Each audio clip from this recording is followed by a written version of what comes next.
اعوذ باللہ من الشیطان الرجیم۔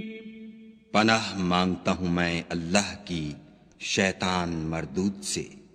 بسم اللہ الرحمن الرحیم۔ شروع اللہ کے نام سے جو بڑا مہربان نہایت رحم والا ہے۔ قل اوحی الی انہ استمع نفر من الجن فقالوا انا سمعنا قرآنا عجبا۔ اے پیغمبر صلی اللہ علیہ وآلہ وسلم، لوگوں سے کہہ دو کہ میرے پاس وحی آئی ہے کہ جنوں کی ایک جماعت نے اس کتاب کو سنا تو کہنے لگے کہ ہم نے ایک عجیب قرآن سنا۔ یہدی الی الرشد فآمنا به ولن نشرک بربنا احدا۔ جو بھلائی کا رستہ بتاتا ہے سو ہم اس پر ایمان لے آئے اور ہم اپنے پروردگار کے ساتھ کسی کو شریک نہیں بنائیں گے۔ وَأَنَّهُ تَعَالَى جَدُّ رَبِّنَا مَا اتَّخَذَ صَاحِبَةً وَلَا وَلَدًا۔ اور یہ کہ ہمارے پروردگار کی عظمت شان بہت بڑی ہے، وہ نہ بیوی رکھتا ہے نہ اولاد۔ وَأَنَّهُ كَانَ يَقُولُ سَفِيهُنَا عَلَى اللَّهِ شَطَطًا۔ اور یہ کہ ہم میں سے بعض بے وقوف خدا کے بارے میں جھوٹ افطرا کرتا ہے۔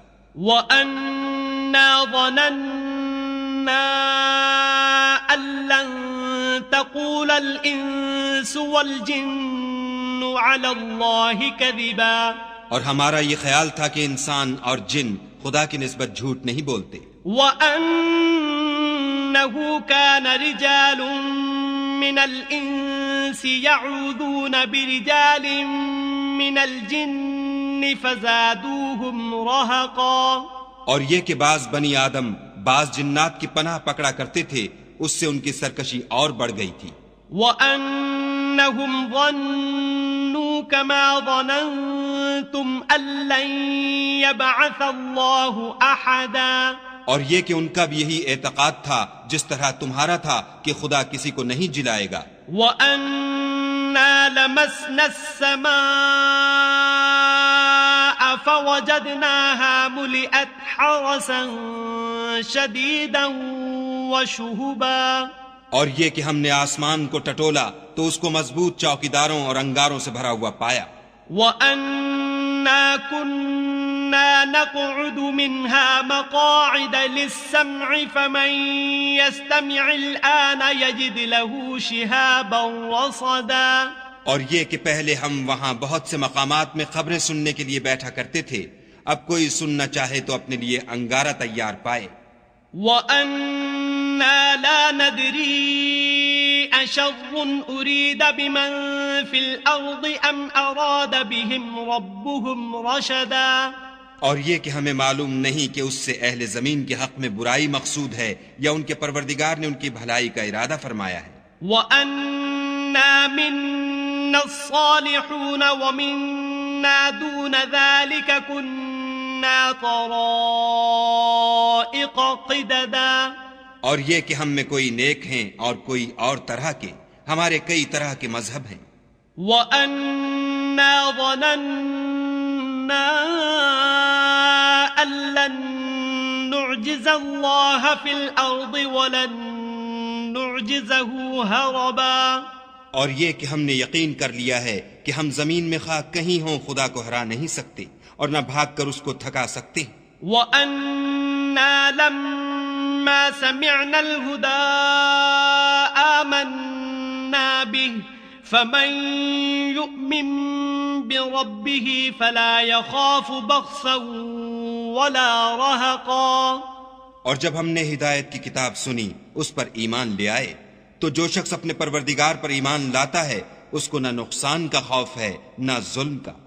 وَأَنَّا مِنَّا الْمُسْلِمُونَ وَمِنَّا الْقَاسِطُونَ فَمَنْ أَسْلَمَ فَأُولَئِكَ تَحَرَّوْا رَشَدًا۔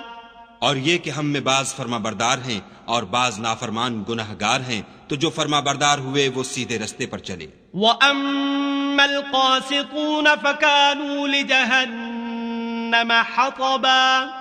اور جو گناہ گار ہوئے وہ دوزخ کا ایندھن بنے۔ وَأَن لَّوْ اسْتَقَامُوا عَلَى الطَّرِيقَةِ لَأَسْقَيْنَاهُم مَّاءً غَدَقًا۔ اور اے پیغمبر صلی اللہ علیہ وآلہ وسلم، یہ بھی ان سے کہہ دو کہ اگر یہ لوگ سیدھے رستے پر رہتے تو ہم ان کے پینے کو بہت سا پانی دیتے۔ لِنَفْتِنَهُمْ فِيهِ وَمَن يُعْرِضْ عَن ذِكْرِ رَبِّهِ يَسْلُكْهُ عَذَابًا صَعَدًا، تاکہ اس سے ان کی آزمائش کریں، اور جو شخص اپنے پروردگار کی یاد سے منہ پھیرے گا وہ اس کو سخت عذاب میں داخل کرے گا۔ وَأَنَّ الْمَسَاجِدَ لِلَّهِ فَلَا تَدْعُوا مَعَ اللَّهِ أَحَدًا، اور یہ کہ مسجدیں خاص خدا کی ہیں تو خدا کے ساتھ کسی اور کی عبادت نہ کرو۔ وَأَنَّهُ لَمَّا قَامَ عَبْدُ اللَّهِ يَدْعُوهُ كَادُوا يَكُونُونَ عَلَيْهِ لِبَدًا، اور جب خدا کے بندے محمد صلی اللہ علیہ وآلہ وسلم اس کی عبادت کو کھڑے ہوئے تو کافر ان کے گرد ہجوم کر لینے کو تھے۔ قُلْ إِنَّمَا أَدْعُو رَبِّي وَلَا أُشْرِكُ بِهِ أَحَدًا، کہہ دو کہ میں تو اپنے پروردگار ہی کی عبادت کرتا ہوں اور کسی کو اس کا شریک نہیں بناتا۔ قُلْ إِنِّي لَا أَمْلِكُ لَكُمْ ضَرًّا وَلَا رَشَدًا، یہ بھی کہہ دو کہ میں تمہارے حق میں نقصان اور نفع کا کچھ اختیار نہیں رکھتا۔ قُلْ إِنِّي لَن يُجِيرَنِي مِنَ اللَّهِ أَحَدٌ وَلَنْ أَجِدَ مِن دُونِهِ مُلْتَحَدًا، یہ بھی کہہ دو کہ خدا کے عذاب سے مجھے کوئی پناہ نہیں دے سکتا اور میں اس کے سوا کہیں جائے پناہ نہیں دیکھتا۔ إِلَّا بَلَاغًا مِّنَ اللَّهِ وَرِسَالَاتِهِ وَمَن يَعْصِ اللَّهَ وَرَسُولَهُ فَإِنَّ لَهُ نَارَ جَهَنَّمَ خَالِدِينَ فِيهَا أَبَدًا۔ ہاں، خدا کی طرف سے احکام کا اور اس کے پیغاموں کا پہنچا دینا ہی میرے ذمے ہے، اور جو شخص خدا اور اس کے پیغمبر کی نافرمانی کرے گا تو ایسوں کے لیے جہنم کی آگ ہے، ہمیشہ ہمیشہ اس میں رہیں گے۔ حَتَّى إِذَا رَأَوْا مَا يُوعَدُونَ فَسَيَعْلَمُونَ مَنْ أَضْعَفُ نَاصِرًا وَأَقَلُّ عَدَدًا، یہاں تک کہ جب یہ لوگ وہ دن دیکھ لیں گے جس کا ان سے وعدہ کیا جاتا ہے، تب ان کو معلوم ہو جائے گا کہ مددگار کس کے کمزور اور شمار کن کا تھوڑا ہے۔ قُلْ إِنْ أَدْرِي أَقَرِيبٌ مَا تُوعَدُونَ أَمْ يَجْعَلُ لَهُ رَبِّي أَمَدًا، کہہ دو کہ جس دن کا تم سے وعدہ کیا جاتا ہے میں نہیں جانتا کہ وہ ان قریب آنے والا ہے یا میرے پروردگار نے اس کی مدت دراز کر دی ہے۔ عالم الغیب فلا يظہر على غیبہ احدا، وہی غیب کی بات جاننے والا ہے اور کسی پر اپنے غیب کو ظاہر نہیں کرتا، الا من ارتضى من رسول فإنه يسلك من بين يديه ومن خلفه رصدا، ہاں جس پیغمبر کو پسند فرمائے تو اس کو غیب کی باتیں بتا دیتا اور اس کے آگے اور پیچھے نگہبان مقرر کر دیتا ہے، لِيَعْلَمَ أَن قَدْ أَبْلَغُوا رِسَالَاتِ رَبِّهِمْ وَأَحَاطَ بِمَا لَدَيْهِمْ وَأَحْصَى كُلَّ شَيْءٍ عَدَدًا، تاکہ معلوم فرمائے کہ انہوں نے اپنے پروردگار کے پیغام پہنچا دیے ہیں، اور یوں تو اس نے ان کی سب چیزوں کو ہر طرف سے قابو کر رکھا ہے اور ایک ایک چیز گن رکھی ہے۔ صدق اللہ العظیم۔